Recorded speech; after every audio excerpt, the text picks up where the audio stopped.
High বন্ধুরা, welcome back to my new blog. বঙ্কুর মহাবাড়ি আসার পরে আমরা খুব মজা করেছি, খাচ্ছি পিঠে।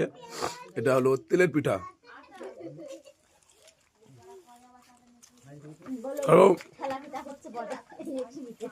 বাঙালিদের ঠান্ডা মানে পৌষ, আর পৌষ মানে পৌষ পার্বণে পিঠা। এটা বাঙালিদের ইমোশন, রক্তে আছে পিঠে খাওয়া।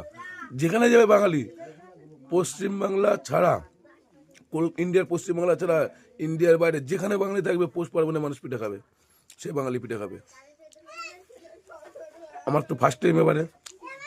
তোমরা কি কবে খেয়েছো জানাও, ফটাফট জানাও। পিঠে পিঠে হচ্ছে তো, কড়াই হচ্ছে কড়াই।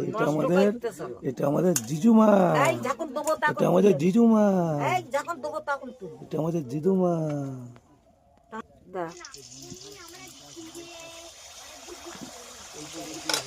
ওই পাশের হাড়িটায় নারকেল পিঠা সিদ্ধ হচ্ছে, ভাপা হচ্ছে।